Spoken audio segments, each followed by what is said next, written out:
Hi friends, সঙ্গীতার lifestyle ব্লগে তোমাদের সবাইকে স্বাগত। আজ আমি এখানে পানোখিলির ভিডিও তোমাদের সাথে শেয়ার করছি। তোমরা হয়তো ভাবছো পানোখিলিটা আবার কি, তোমাদের কাছে নতুন টার্মস, নতুন শব্দ হতে পারে। চলো সেটা নিয়ে তোমাদের সাথে আজ বলছি পানোখিলিটা কি।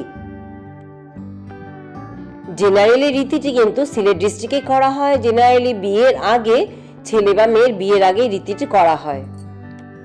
এই আচারের মাধ্যমে নতুন দম্পতিকে আসলে আশীর্বাদ, সুখ, সমৃদ্ধি যেন ওদের বিবাহিত জীবন যেন খুব ভালো থাকে তার জন্যই প্রার্থনা করা হয়।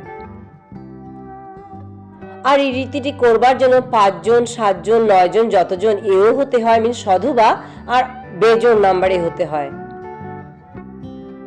তার জন্য যাই পান পাতা, সুপুরি, সিঁদুর, একটু মিষ্টি, বাতাসা, দই, ধান, দুর্ব, এগুলো সবকিছুই চাই। আর যতজন এও আছে ততগুলো কিন্তু জাতি চাই। পাপড়ি চাটটা কি আগে ছিল না এখন এলো? এখন এলো।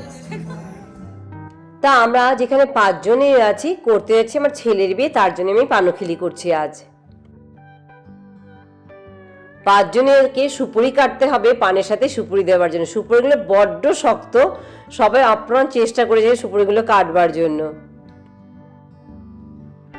পান পাতা যা পানোখিলিতে ব্যবহার করা হয়, বাঙালি কালচারে, সংস্কৃতিতে সেটা হয় পবিত্র এবং শুভলক্ষণ হিসেবেই ব্যবহার করা হয়, ভাবা হয়।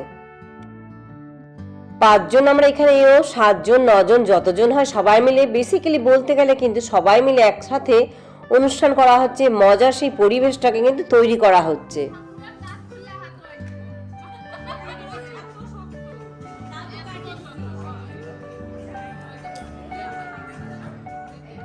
আর পানগুলোকে কিন্তু একটি কাঠি দিয়ে কিন্তু জোড়া করে, দুটো পানকে একটা পান বানাতে হয়। সেটি রেকর্ডিং করা হয়নি ভালোভাবে।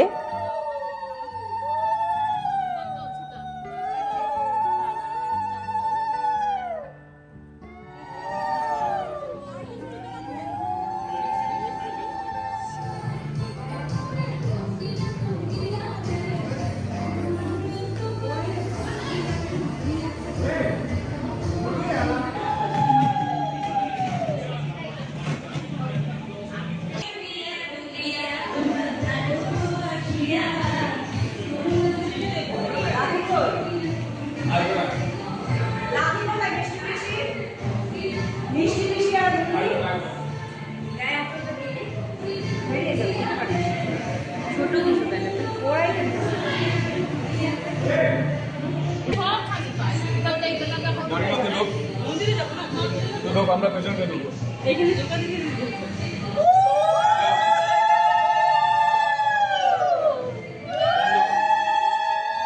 এই পানোখিলি রীতিটি আমি করছি হোটেলে, তাই লিফটে করে যেতে হচ্ছে। লাকিলি এই হোটেলে কিন্তু একটু মন্দির রয়েছে, সেখানেই যাচ্ছি। সবার প্রথমে সেই মন্দিরে গিয়ে পানোখিলির পান দিতে হবে ঠাকুরের থেকে আশীর্বাদ নেওয়ার জন্য।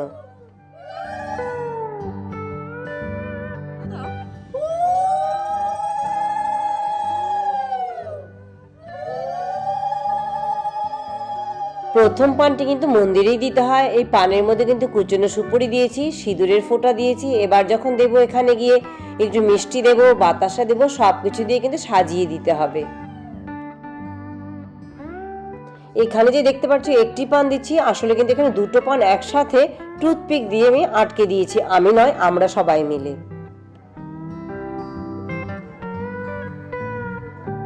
সবগুলো পান কিন্তু এখানে দিয়ে দেব না, পান কিন্তু আমাদেরকে বাঁচিয়ে রাখতে হবে পরবর্তী অনুষ্ঠানের জন্য। যতদূর পরে জানতে পেরেছি, পান পাতা, সুপুরি ও সিঁদুর দিয়ে যে পান পাতা বাঁধা হয়, সেটা অ্যাকচুয়ালি নবদম্পতির মঙ্গলের প্রার্থনার জন্যই করা হয়। আর একটি পান কিন্তু ঠাকুরের সামনে সোনা আর রূপোর শলা দিয়ে বেঁধে দিতে হয়। তাই আমি এখানে সোনা আর রূপোর টুকরো নিয়ে এসেছি, সেটা দিয়ে এখানে মেইন পানে কিন্তু ঠাকুরের সামনে আমি দিচ্ছি। বেসিক্যালি পানোখিলি কিন্তু সিলেটি সম্প্রদায়ের একটি বিবাহের পূর্ব অনুষ্ঠান অপরিহার্য অংশ, যেটা করতেই হয় আর করাও হয়।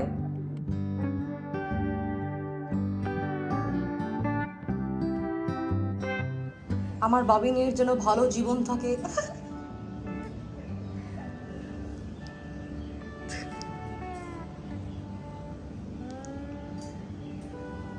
ঠাকুরের কাছে দেবার পর তুলসী তলাতেও কিন্তু একটি পান দিতে হয়। আর লাকিলি এই হোটেলে কিন্তু তুলসীর গাছও আছে। এরপর করতে হয় গঙ্গা নিমন্ত্রণ। হোটেলে গঙ্গা নিমন্ত্রণ কি করে করবো, তাই বাটিতেই সেই ব্যাপারটি এখানে সেরে নিচ্ছি, গঙ্গা নিমন্ত্রণ করে নিচ্ছি বিয়েতে আসবার জন্য। আর ধামাইল ছাড়া কি সিলেটি বিয়ে সম্পূর্ণ হয়?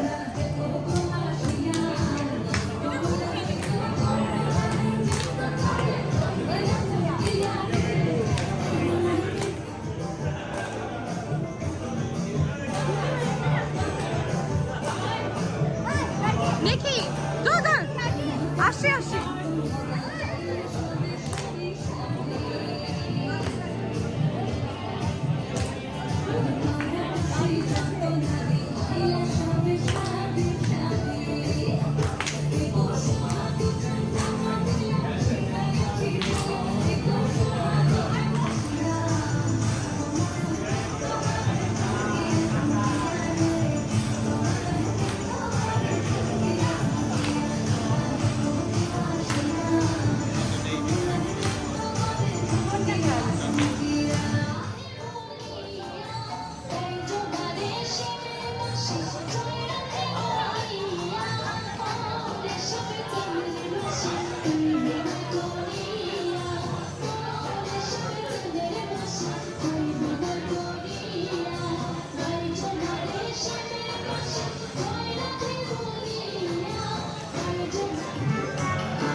ছোট্ট করে তোমাদের সামনে পানখিলি আর ধামাইল নাচের ভিডিওটি শেয়ার করলাম। আশা করি তোমাদের ভালো লাগলো, আর কেমন লাগলো জানাতে ভুলো না। আজকে ভিডিওটি আমি এখানেই শেষ করছি।